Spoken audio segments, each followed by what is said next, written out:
सुबह हो गई थी, लेकिन नियतिपुर की सुबह हमेशा रात से ही डरी हुई होती है। सूरज निकला था, मगर उसकी रोशनी ज्यादा दूर तक नहीं जा पा रही थी। जिस जगह कल रात निशान था, आज वहां मिट्टी अजीब तरह से ढंसी हुई थी, जैसे किसी ने रात भर वहां बैठकर जमीन को घूरा हो। गांव के लोग उस रास्ते से तेजी से निकल रहे थे। कोई रुक नहीं रहा था, कोई पीछे मुड़कर नहीं देख रहा था, क्योंकि नियतिपुर में एक बात सब जानते हैं, अगर पीछे देखा तो कोई सामने मिल सकता है। दोपहर में एक अजीब बात हुई। एक बच्चा खेलते खेलते अचानक रोने लगा। उसने कहा, कोई मुझे मिट्टी के नीचे से बुला रहा है। सब हंस पड़े, लेकिन बच्चा हंसा नहीं। उसकी आंखें किसी को ढूंढ रही थी, जैसे कोई उसे देख रहा हो। शाम ढली। नियतिपुर की शाम हमेशा जल्दी अंधेरी हो जाती है। पंछी चुप हो गए, कुत्तों ने भौंकना बंद कर दिया, और तभी गांव के कुएं से किसी के रोने की आवाज आई, धीमी, टूटी हुई, मानो गला सूख चुका है।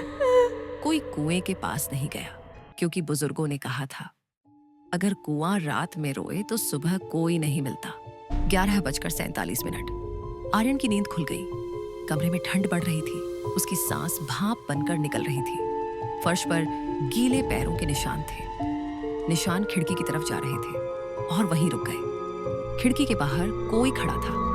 इस बार परछाई नहीं, एक आकृति, बहुत लंबी, बहुत पतली। उसका सिर गलत कोण पर झुका हुआ था। उसके मुंह से धीमी आवाज आई, आर्यन। ये आवाज कान से नहीं, सीधे दिमाग में घुस रही थी।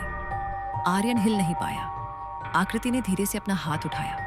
उसकी उंगलियां असामान्य रूप से लंबी थी, उनसे मिट्टी टपक रही थी। उसने कहा, हम नीचे दबे हैं। और तभी जमीन हिलने लगी। खिड़की के नीचे मिट्टी फट गई। एक हाथ बाहर आया, फिर दूसरा, फिर तीसरा। हाथों के साथ एक चेहरा निकला, आंखें खुली हुई, लेकिन पलकों के बिना।